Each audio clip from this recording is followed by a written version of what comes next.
If you are an aspiring basketball content creator and want to build a six-figure brand, this is the episode for you. I just interviewed Will Custis, who is the founder and owner of Hoop Fuel, and he developed his following to 42,000 followers on Instagram and has created a huge following in a product out of it. These are the steps. This is how you build a six-figure brand. I would say step one, identify.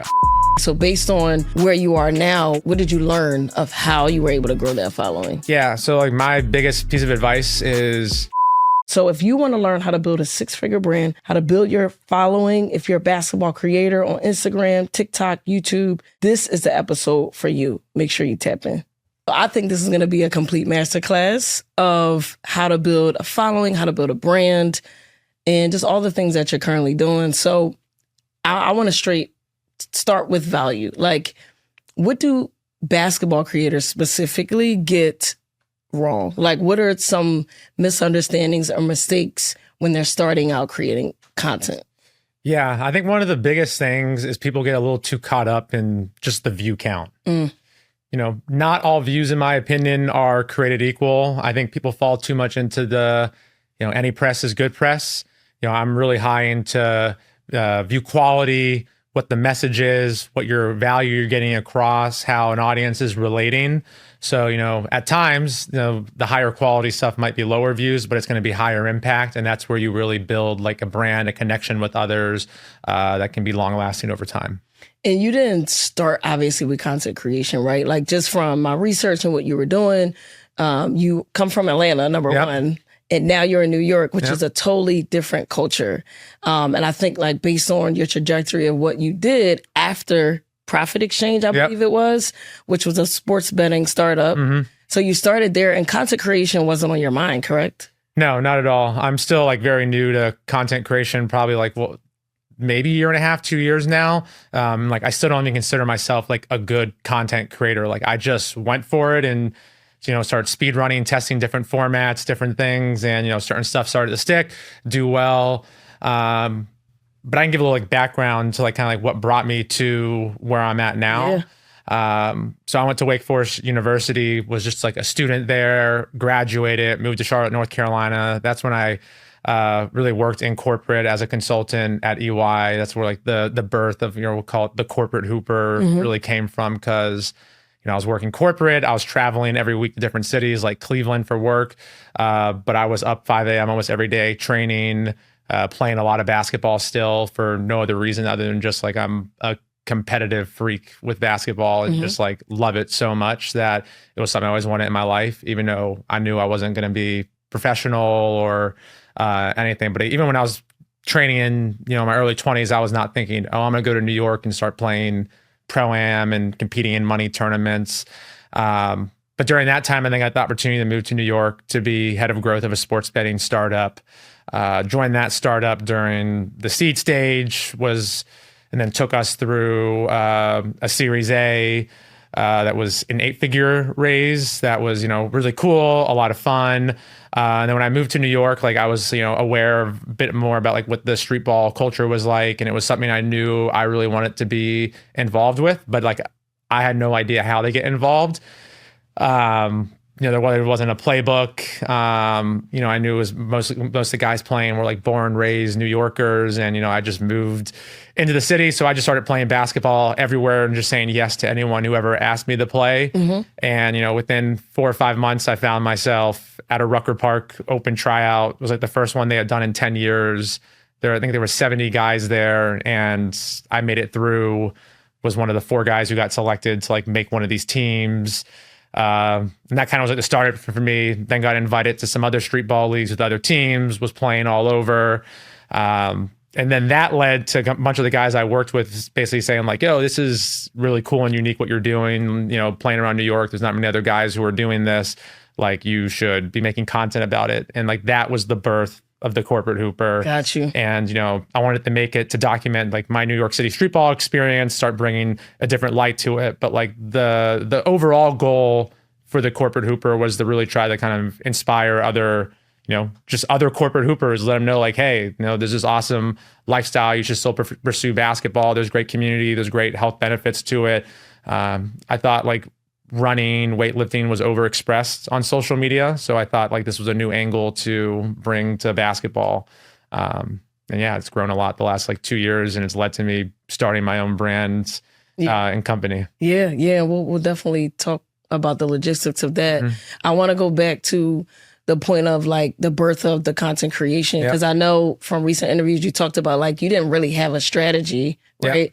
But there was something that allowed you to grow the following. So based on where you are now, what did you learn of how you were able to grow that following? Yeah, so like my biggest piece of advice is just start. Okay. And I just tried to share like what I had going on in my life, just try to capture quick moments and videos out of it. And then I would just kind of say like, hey, I'm going to try to talk about what's going on in my life. I'm going to share my opinions on certain things. I'm going to share things that I've learned and try to format it in a way where others can gain value from it. And I think it's one of those things, just like once you get going with it, you'll start making incremental improvements. So I started to learn like, okay, like the hook is really, really important. How can I make the first 3 seconds of this video better? Whether it's, what I'm saying, the visual component, and just started just testing things, I think the biggest thing was like, I never really hesitated. I just started doing things. And I think a lot of people get caught up in also like, what are my friends going to think? What are other people's going to think? And I just, didn't care. I don't really express it. I know it's kind of just like cliche to say, just go for it and don't care what others think, but just don't. I'm sure when I went from 0 to 200 followers, people were laughing, but then it grew a bit more. And now people are like, oh, it's pretty cool. I relate to this. I like what you're trying to say and do.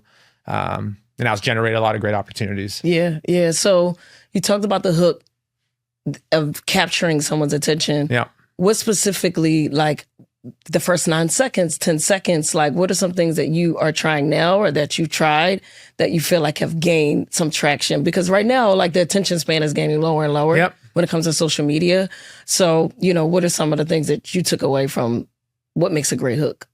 Yeah.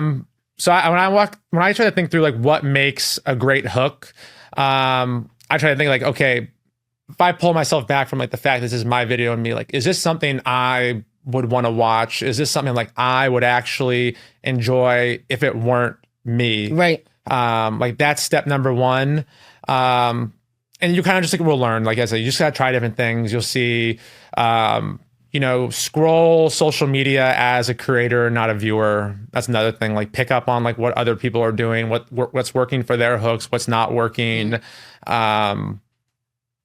So that's like kind of step one. Yep. And then like the future, like the next parts of the video, like I really try to focus on like how can I tell a great story, not just in a post, but like across posts.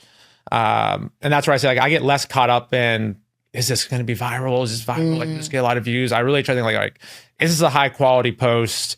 Did I say something of value in this? Did I like further drive my story on, or was this like individual posts like really encapsulating a moment or a message?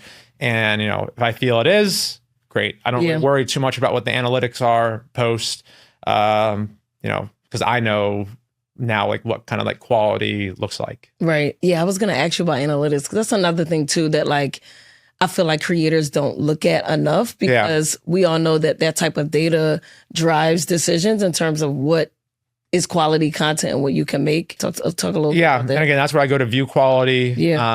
There's audience quality as well. The audience that you're building, just because someone has 1 million followers, it might be 1 million bot accounts. It could be just a bunch of random people, no one who relates to them. Then you might have an account that has 3,000 followers, but they're a highly engaged audience. That person is viewed as an expert in a certain area. And ultimately they have real influence over their audience decisions and helping them like guide certain lifestyle choices. So like that to me is like a real value creator. And ultimately like there is no like gold star to analytics.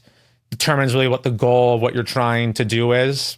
If it's for my brand, ultimately sales are the goal. So, I have to view a post and say, where is it on the funnel? Am I trying to generate awareness here? Am I trying to generate sales here? The target and how I'm viewing the analytics of that post or content is different based on what the goal is. For my personal account, I think like if I had to pick one thing, like watch time is always like the number one thing, like how long are people watching? That's like really what's driving ultimate reach. But I really like looking at like the shares. Like if I see a video and I'm like, hey, this is getting a lot of shares, like to me, that means like, all right, people like are sending this around because like they like the message, they want to send it to their teammates. They want to like, to me, like that is like what if I see some video with a lot of shares, like that's what gets me the most excited. Yeah, because what I've learned too is like that's discoverability. And I know you're in marketing, so you know what that means. Yep. But for like the average person who doesn't, it's like someone who is not following you gets exposure to what you're doing in your brand and things of that nature.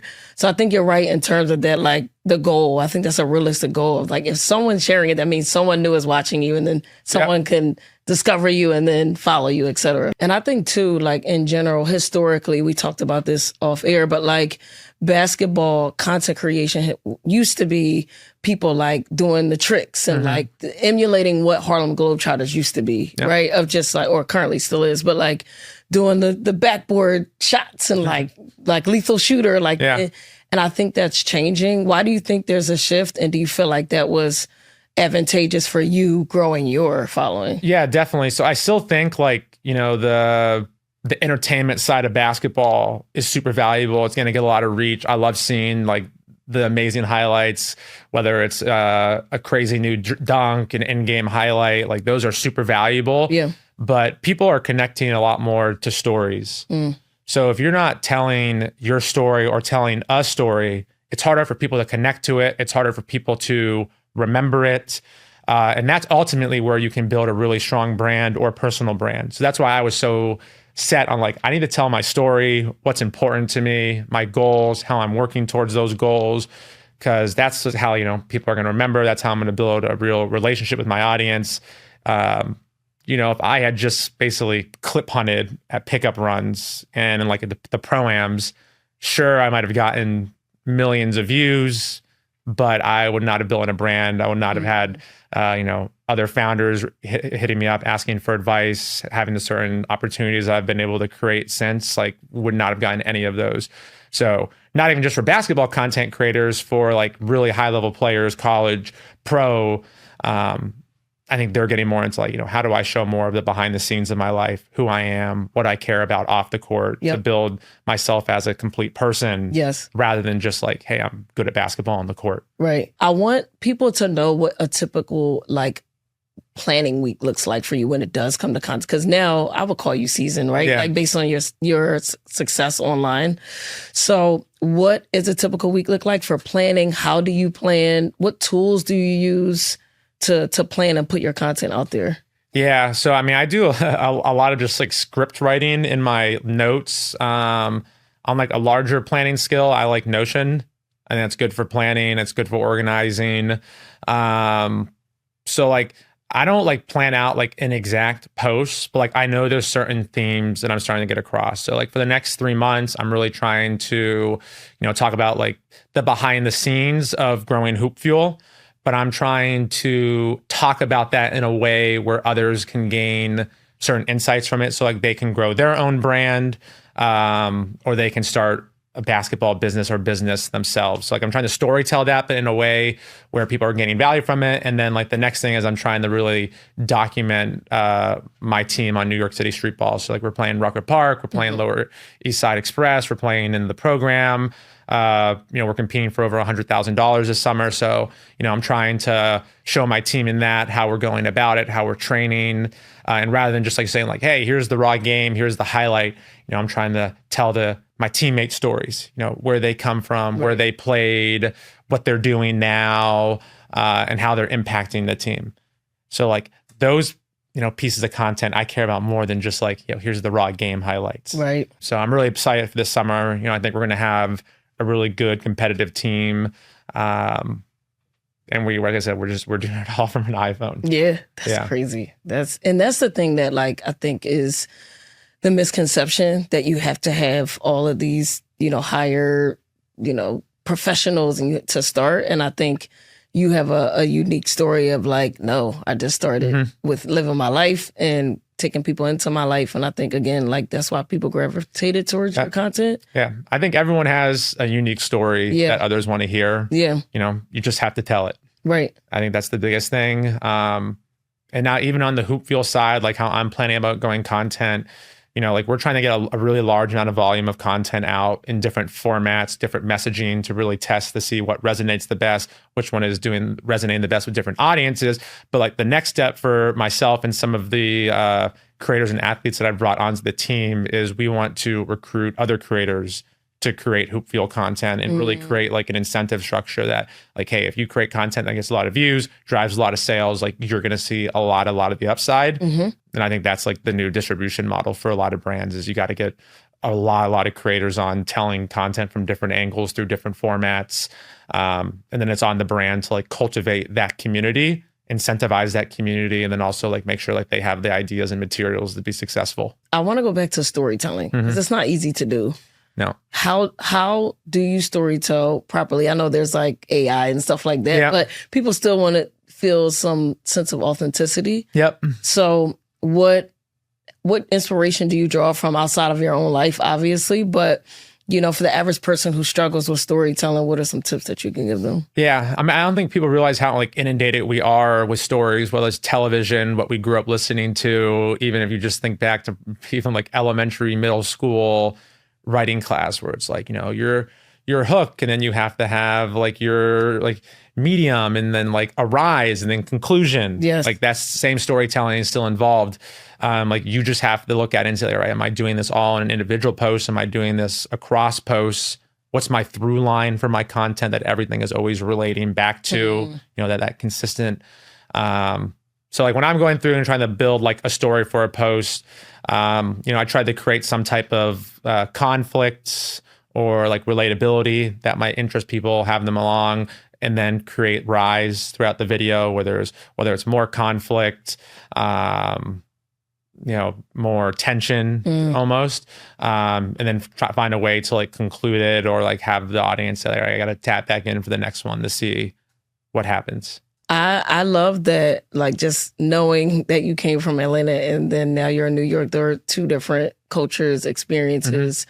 And I think the biggest challenge for people in the basketball industry is networking, right? The word itself is really cringe often, but for people like myself, who's pretty much an introvert for the most part, and then there's a lot of people like me, I don't know your personality, if you're more outgoing or not, but like there are people who find themselves being stuck and not being able to get those opportunities and stuff like that because of their specific personality.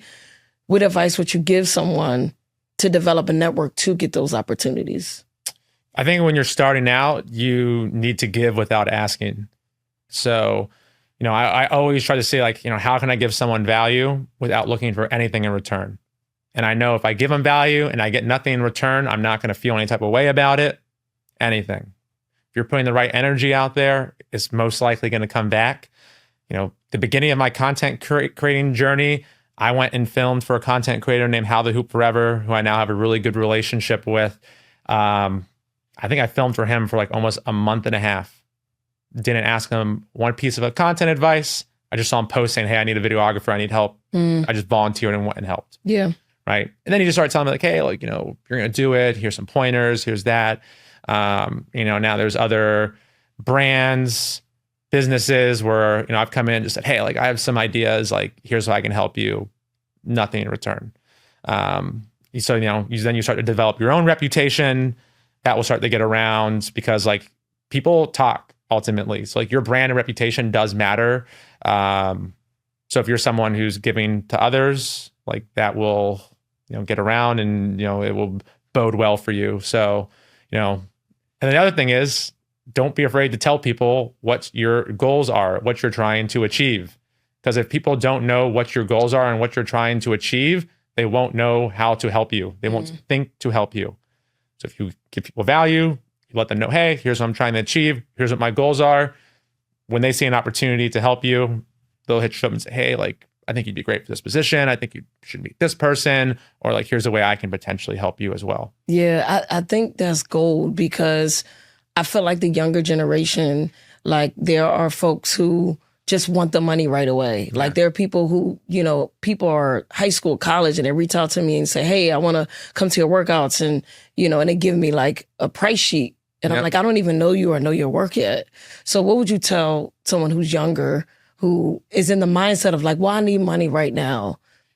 Just talk to them about the value of building relationships and stuff like that and how that has helped you. Yeah. I mean, I think we're moving into a time with AI and how everything can be very easily produced, that relationships are going to be everything. Right. You know, how you interact with others, how others view you.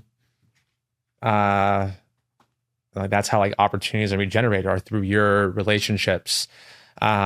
So I think you have to be willing to put the work in Yeah. with nothing in return. And during that time, it can be really shitty probably, because you're gonna feel like, yo, I'm doing so much, I'm not getting anything in return right now. Like, Yeah. it's hard. Yeah. I think it's just something if you really want to go for it, like it's just something you have to be willing to do. Like with Hoop Fuel right now, you know, Please like do, I've been, yeah. you know, growing this business for the last year, scaling it. I've made no money from it. I put all the money back into it. At the same time, like, you know, I've been paying out, you know, creators, videographers. I've hosted 3 basketball tournaments, generated a lot of other opportunities for others where like I've like monetarily gotten to gain from it. But like I knew going into it, I'm like, hey, this is probably going to be like a 2-year thing before like it becomes something like I can fully live off of. But like I knew what I was getting into. I knew it was something I wanted to grow, and I knew like the potential impact it could have like in the basketball world. So something I wanted to do. Yeah. And I want to, that's a great segue to go right into your company right now. Yeah. What was the brainchild of it? Like what inspired you to create this product? Yeah. I'll pull it out the show. Yep. So, Yeah. Let's put all of them on there too. yeah. We'll put it on here. So so Hoop Fuel. I started it my second summer in New York, and you know, I was training, gearing up for, I think that summer I was locked into 6 different teams across like 6 leagues. And I took like my edge in basketball when I play at higher level is I am in better shape than even the guys who, you know, play professionally. I really take my physical fitness really seriously, my nutrition really seriously. So going to summer, I knew the demands I was going to have. So I was putting together like my, like basically nutrition plan for the summer, and, you know, the different supplements I want to take. And I found myself mix and matching different brands. You know, I want this brand for hydration. You know, I want this protein powder for recovery. I want maybe this one for pre-workout. And when I was going through that, I was like, you know, none of these are really like tailored for exactly what I'm looking for in basketball. And then also none of them market to basketball. You know, basketball is kind of the afterthought in like the supplement and like sports nutrition industry. It's really tailored for like endurance, running, weightlifting, and then you have just like generic sports drinks that just try to capture like everyone. Yep. And you know, they're so mass at scale that the ingredients in them are generally pretty low quality. So I just thought there was an opportunity to create something specifically for basketball players and like aggressively market to basketball. And that's like where like the marketing side of me started to go off, seeing how, you know, social media was trending more interest based. I just thought it really aligned, and you know, I was like, the stars are aligning here. So I called my friend who was actually like studied in health and exercise, nutritional science, said like, hey, what would this look like? How could we make these products apart from just like branding them for basketball? Like, how could we say, like, you know, the ingredients, the formulas really are backed by science for this? So, you know, we created Hoop Fuel. We created 2 products. One's called Hoop Fuel Performance, which is a pregame supplement. One's called Hoop Fuel Hydrate, which is an electrolyte mix specifically for basketball. And like everything Hoop Fuel end to end so far, basically like I've done end to end: website, emails, social media, design, packaging, shipping product, like everything end to end. How did you learn how to do all that? YouTube research, just went just for it and did it. You have a team of 3 now, right? Or Yeah. So the team, I'm the only full time. Okay. My partner still works full time at another job. He's part time. And then we just brought on 2 pretty big basketball content creators, gave them some ownership in the business, and they're coming on in a fractional capacity to be like head of social media, head of brand. And then I have a couple advisors. So, you know, like we just launched, went for it, and I just said like, hey, we're just gonna see. I'm just gonna really try to get the initial like word out and sales through my social media. Started ramping it up to we were getting around $15,000 a month organically just through my socials, pushing it, and then like without any subscription to, we now have a little over 40% customer repeat purchasers, which is great to see. And that's just through like email campaigns, word of mouth, and people just liking the product, coming back awesome. And buying more. So like, like this Hoop Fuel is really like the story and the product that was born out of like my account. I had never done like a brand deal before because like I knew I wanted to start my own thing.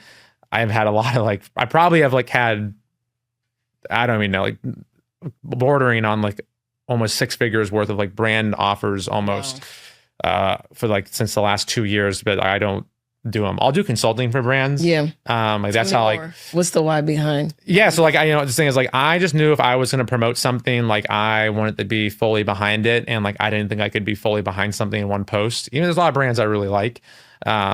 I just said, if I'm going to push anything to my audience, it's going to be something that, I'm fully 10 toes behind and like I can, and it's yours. Speak to end to end, and it's mine.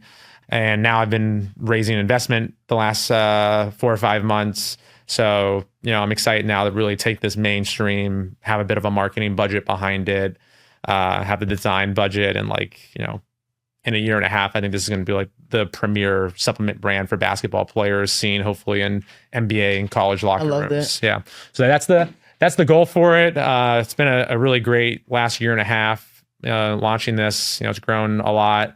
But I would definitely say too, it's like, it's not easy. Yeah. Do you think everybody can be an entrepreneur? Like, who do you have to be to make a brand like this? Yeah, I think to a certain standpoint, you got to kind of be ADHD because it's like, there's a lot, right? There's like 10 moving pieces all happening at once that you have to kind of like be able to keep your mind on. And you got to be a really long-term thinker. And you got to be able to deal with failure really fast and like not be flustered by it. So like, I think I have like a high level of resiliency towards stress, I guess. Was that always, or is it your move from here and what you had to navigate? No, definitely. I always, but it's definitely gotten a lot better over the last like 4 or 5 years, I'd say. So like, if you're not someone who like can deal with like high amounts of stress, like I would not recommend entrepreneurship, and like there's nothing wrong with that. Like I don't think you have to be like an entrepreneur to like make a lot of money. Like I think you can be an expert in a role and a master at your role and make a lot of money and have a great career. Right. You so work for a startup, get ownership in it. Like my old job, all I focused on was just growth marketing. It was just one lane. I didn't have to worry about operations. I didn't have to worry about product development. I didn't have to worry about finance. None of it. Yeah. Just marketing. Yeah. How do I get more people on, get them to, use the product more, and how do I get them on for cheaper? That's all I had to focus on. Right. Where now I've been having to focus on everything. Yeah. And one, you just posted a video on Instagram, putting their sneakers on. I think you had their socks on. Yep. Are you able to share what that's about? I can talk with it. Yeah, I'm locked in with N1. I saw they had been making some moves, trying to reemerge, particularly over the last year. I reached out. They've been following me as well. They sent me some of their new shoes, new gear, and I'm gonna be rocking some N1s this summer out in streetball, promoting. I think they're a brand that's really primed for a potential rise again, like they were in the early 2000s. Really coming up through grassroots basketball, through culture, and particularly now through like content, telling stories. And they are actually awesome shoes. They look dope. They feel great. And they're way cheaper than like the main brand shoes. So like, that's what I'm saying. I really think they're primed for a really big rise. I'm excited for N1. I'm excited to be repping it. It's cool. And is it an official brand deal? Is it just they give you sneakers? What's the... If you could share the details. So I just, it's, they're hooking me up with the sneakers and stuff. And then we're talking more about like some stuff that we can do together this summer, whether it's like maybe a Hoop Fuel N1 event. We'll figure that out. Nice. But again, like I said, I'm always trying the way I make money on the side now is through these consulting projects. So like, there's there's definitely some things I think I could really help N1 out with, whether it's getting, some more content distribution through different creators, activating micro creators, bringing back events. Events aren't foreign to them. They've been doing the park takeovers. They've, had Madison Square Garden in the early 2000s, like they know. I just think the way of like capturing content and distribution has changed, particularly over the last like 2 to 3 years. I think big brands like Nike and Adidas are a little behind the 8 ball right now. So it's a great opportunity for N1 to kind of get ahead of it and, really capture some market share. I want to specifically talk about the start of this product. Like, how do you create this? What went into creating this, and how expensive was it to start this? Yeah, definitely. So like my startup budget for this was $75,000. Okay. That's how much I started it with. A lot went into this. So like basically all $75,000 went into initial product and inventory. Like I said, I wish I had a marketing budget. I wish I had these things. I didn't. Even when I was like starting these, like I hosted a couple of cash tournaments, like that was me coming like out of pocket, hosting these, paying videographers and stuff to come. So like this initial product.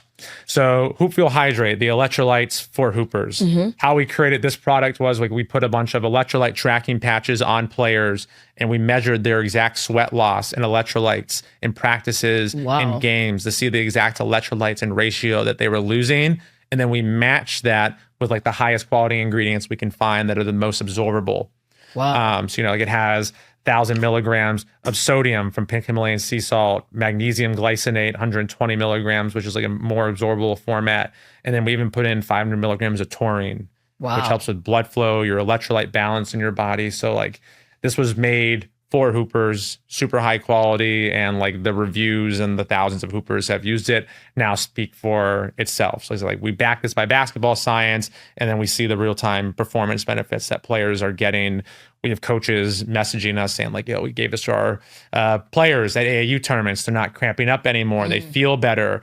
And a lot of players can speak to, even like some of the guys who I play outside with during the summer, like they leave a game, they just feel like, they have a headache, they're tired, drink this with a bottle of water, they're feeling better. And they're like, whoa, like I thought like that was kind of like the product might have been gimmicky. Well, I'm like, no, I'm like, I'm putting my name on it.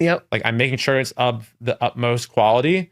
And that's what matters so much. And like, even like Hoop Fuel performance, like this one, when we were making it, like I was thinking more of, really of my audience, the average hooper who really can only play before or after work, and they're going to the gym, they're tired, they need a pick me up. And what I saw a lot of guys using was Celsius, Monster, C4, these energy drinks. I was like, I gotta use something better. So, that's why we made Hoop Fuel Performance. But it's not like caffeine is not the main ingredient. It does have 100 milligrams of caffeine, which is why like I haven't pushed this towards youth hoopers, right? Like only 16 and older. But that's not the main thing. Like the main thing is, it has L-citrulline. It's going to help with your blood flow, delayed fatigue. It's going to get more oxygen to your muscles. Again, we put taurine in this for the blood flow, the energy.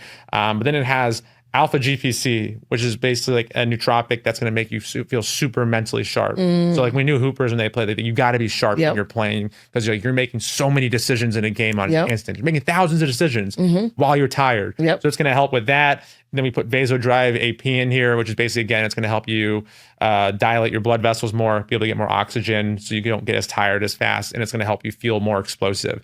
So basically when you take this, you're going to feel more explosive. You're going to have delayed fatigue. You're going to get hydration from it.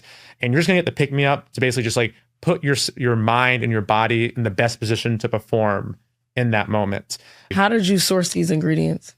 Yeah. So we, that was definitely a tricky part when we first started. Was for a new brand to get a manufacturer to, back you, do a production run, can be a little tricky. So, I was in communication with probably hundreds of different manufacturers across the US. Ended up getting one of the biggest supplement manufacturers actually in New York to agree. And, the reason I was really excited to work with them is like they're highly accredited. Some of the other brands they produce for are really well known. And they have certain certifications that are like really hard to get. So I was really excited to work with them. Like their manufacturing quality and standards is of the highest. It's US made. All of the ingredients sourced are third party tested. We have all the COAs. So like we know there's no other junk going in here. Smart. All the products, FIBA, MBA, NCAA compliant. And how did they agree to say yes? Did you have some negotiation? Yeah, definitely on negotiation, right over like what the the minimum order quantity is going to be, what that initial purchase order is going to be, what the down deposit, what your purchase terms are. This manufacturer definitely took a shot on us. I think they're happy that they did because we're growing now, and we're going to continue to use them. So you got to go find manufacturer, co-packer, get them to agree, let them know that you have proof of funds, you're able to pay, that you're. It's not just that to start. If they're going to work with you, that means they might not work with someone else. They want to know you're a brand that's going to grow. They're going to know that's an ongoing relationship. As hopefully as Hoop Fuel continues to scale, we'll be able to continue to get better purchase terms, so we have more cash on hand, so we can market more, can produce more, get the cost of goods down. With the cost of goods down, then I'll be able to bring prices down. But already, these are already like I would say for the quality of these are extremely cheap. Wow. Compared to other comparable quality supplements, they're be almost probably like 50% or double the price. Yeah.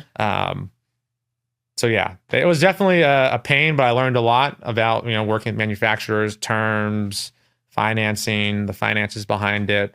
But yeah, I'd say Hoop Fuel, like, not like on like an individual sale, yes, profitable, but like the business is not profitable now, right? Because like we're so focused on growth. So you're reinvesting that. Yeah. Reinvest everything back into the business, right? Whether it's buying more inventory, starting to spend on a little bit of marketing, doing these tournaments, events, like that. Those costs can add up.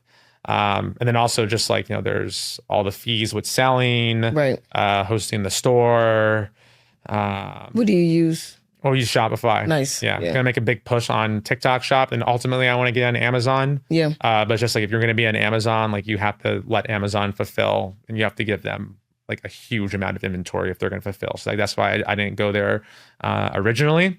And then TikTok Shop I'm high on because again, like you can get large amounts of content out, and then like creators can be really rewarded on the upside if they sell. So yeah, it's been a really great learning experience. Even like another thing I didn't even realize, like just getting like the barcode on it, like that's like a whole process. You have to get certain certifications to get the barcode on it, and then like even selling like nutritional products, there's certain like processes you have to go through just to get like approvals. Can you sum up what that process is in the shortest way possible? I would just say find a manufacturer that's GMP so they can submit everything. Make sure you're approved. Also gives you certain like insurance qualifications if your manufacturer does have that you don't have to like sweat that like, oh my God, is a product going to get sent out there and potentially make someone sick, and then you're going to get sued to an oblivion. And what does the acronym stand for? GMP. It's like good manufacturing practices. Gotcha. Right? The manufacturer just gets that. And it gives them certain, just lets you know, like, hey, like they're, FDA, whoever's come in, they've stamped it and said like, yeah, these guys are good. Like they're nice. You can trust them. So yeah, just going through the process, even like making like the label on the back, like everything, like I didn't realize how intricate it was all going to be. Yep. But now I know it really well. You said you started with $75K. Where did that capital come from? During COVID, I was able to save up enough money between my job that I was able to buy some real estate in Charlotte, North Carolina. I lived in the townhouse I bought, had 2 roommates that I charged rent to. And then real estate just went bonkers right after COVID in Charlotte. Got a lot of like increase in the value. Was able to use that to then buy student housing at my alma mater, Wake Forest. Did full student rentals there. And then I sold that property to have the startup capital to start Hoop Fuel. So if I did not have that, there would have been 2 things I could have done. I could have applied for a small business loan. I wouldn't have wanted to do that because I wouldn't want to start a business on debt. I would have had to have saved a lot of money. So I probably would have been like 6 months delayed. So I launched with 2 products and then 2 flavors of the hydration. I probably only would have been able to launch 1 product, 1 flavor, and I probably would have had to have used a less accredited manufacturer who would have agreed to like. So like the reason that the manufacturer I used, higher accredited, really good quality. Because of that, you have to produce a lot with them. So that order volume is higher. If I had less, I could have maybe started Hoop Fuel with 20,000, but I would have had to probably use like a semi-sketchy manufacturer, and they probably would have been like, oh, like we'll let you produce 1/5 of what this other manufacturer does. So the production run would have been way, way smaller. The other thing I could have done if I didn't have any capital is I could have just, made designs, made the website, and started posting like, hey, I have this idea. I really want to do it. I could have started a Kickstarter at the price point, got enough like pre-sales. So I had the money to go do the production run. That's like the other route you can do. So that there's always a way to start, right? You got to get scrappy. You got to be able to figure it out. And, the big thing for me was, hey, I'm going to start this. I'm going to scale it. I'm going to show, hey, I can be the operator behind this business. I know what I'm doing. I'm sharp. I have the vision to grow it. I have a product. I've got initial traction. Now I've got to look at investment. Now I'm going to try to find NBA, WNBA players to come in, have them also invest, have them put their face on it. So now this can really grow and be mainstream. So, started off just bootstraps. Now I'm into like the pre-seed phase. Yeah. So if you can tell someone, these are the steps, this is how you build a 6-figure brand. Yeah. It really determines, I would say, step one, identify a problem in your life or a problem that you see that you're passionate about and think, okay, like how can I bring the solution to that? AI is really big. There's a bunch of AI products where, anyone can build an app, a solution now. You might see an opportunity to create a community. Anyone can build a community, an experience, event. Just see like what it is what you're wanting to build. Try to figure out what the associated costs are going to be. And again, everything I'm saying right now, document it. Right? Show the behind the scenes. Show how you're thinking. Show how you're building up to before you even launch or start, because that's what people will get people to really rally behind you. And then once you have it, figure out, all right, once you know the costs that are associated and like, okay, this is something that can produce, profit and margin, something I'm passionate about, something that I feel like is going to be giving others real value, not just like, a grift that you're trying to just like get money really quick and then run off. See like, all right, what do I have to do to create it? Whatever there is, I always think there's a way to start. You're dead at arrival if you start telling yourself, there's no way I can do it. There's no way to start. There's always a way. You're gonna have to get crafty at the beginning. And I would also say like leverage AI. If you have questions, like leverage AI, talk with it, try to figure out what those opportunities are, those steps are, and just start executing. So I got a chance to ask my audience and also people who follow you, who follow the Business of Basketball, what they wanted to know from you. Mm-hmm. So I'm going to shout out Billy Buckets, Billy_Buckets3. Yep. Ask this question. What's the hardest lesson you learned either in your basketball career or business career? Yeah. Shout out Billy Buckets. If you don't know, he's huge on TikTok. Like almost 100,000 followers on TikTok. That's crazy. He's like one of the biggest 14-year-old basketball players. He's also a backer of Hoop Fuel. They've done some promo content. Huge fan of what they're doing. They show what's going on in AAU. Really hardworking kid. His mom's awesome. She's really funny. One of the hardest things I think is like learning how to deal with failure and learn from it. You hear it and you're just like, oh yeah, like learn from your failures, just like roll with it. But like in the moment, it's really, really difficult. So,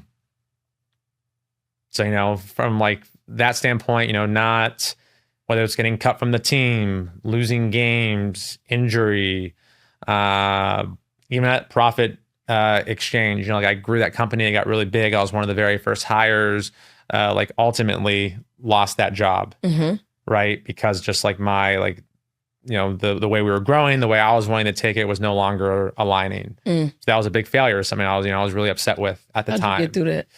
Yeah. But the biggest thing is I think when you really like start to figure out that mindset of taking failure into like a strength, into new opportunities and learning, that's the biggest thing. Is like, I know every failure is a new opportunity. I'm going to come back better and stronger from it. It definitely just takes a while to like build, that mindset.